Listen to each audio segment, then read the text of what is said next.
So after empathy mapping, we should think of ensuring that how you prioritize the conflicting needs. So if people have any conflicting need, we need to work out a way to ensure that we prioritize those conflicting need.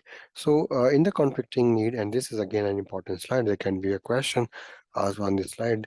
We should create a 2 by 2 matrix which talks about a value and an impact and the overall effort and the cost associated with.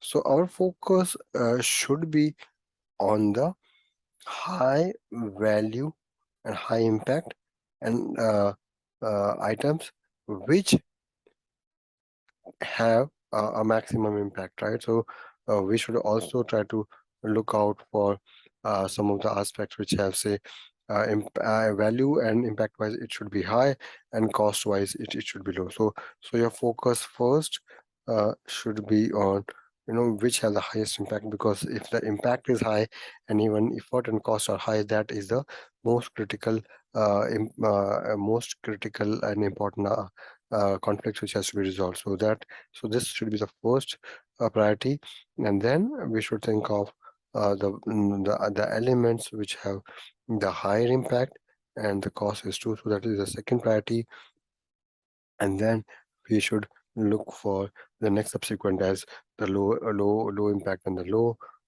effort, and then low impact and the high effort. So that's how, if there are any kind of conflicts, try to resolve and work out in a way uh, which has the highest impact and which can be resulting into the highest cost.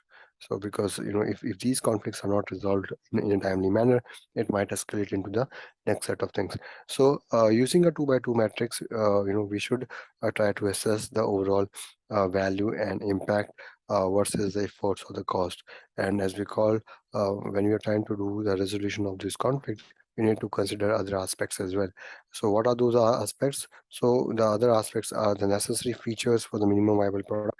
So if you're trying to have any kind of conflicting needs, so look out for the essential features which would be required for building the minimum viable product.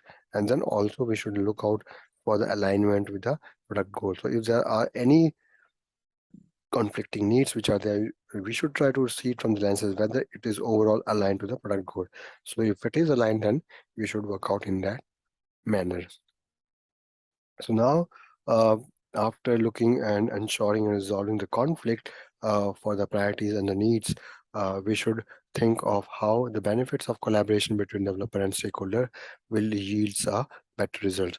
So if you have the fundamental alignment between the developers and stakeholder, there would be a better understanding of stakeholder needs by the developers, and obviously it will result into a better quality of product. So your validation and clarification of assumptions would result into early engagement with the stakeholders, and that will also avoid any kind of assumptions, which can later deal into a bigger a bigger non-alignment. So it's always important that whatsoever clarification or assumptions developers have, those things should be validated in a short-term basis and on regular basis with the stakeholders, so that the needs of the stakeholders are aligned, and the development which the team carry out, they are fundamentally being worked upon. So the early identification of issues and changing the needs is always important to be have alignment between the stakeholders and developer. So we should try to identify if there are any issues early, and then if the needs are changing, so there has to be in principle agreement between the developers and stakeholder on that part. The next important thing is the adaptation sooner than the later. So as agile and specifically Scrum says, so TIA, which is the pillars of Scrum, which is transparency, inspection, and adaptation. So adaptation is the key, and adapt to the needs of the stakeholders sooner, right? So the early we do it, the better results it's going to give it across to us. The next is a higher quality deliverables. So when we have the better collaboration between the developers and stakeholder, it certainly results into the higher overall quality of deliverables.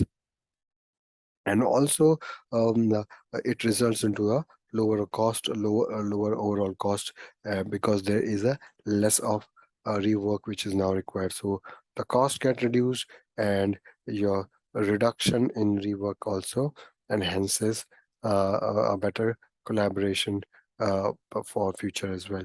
So the focus is how we can have a lower cost by the reduction in the rework between the stakeholders and the development team.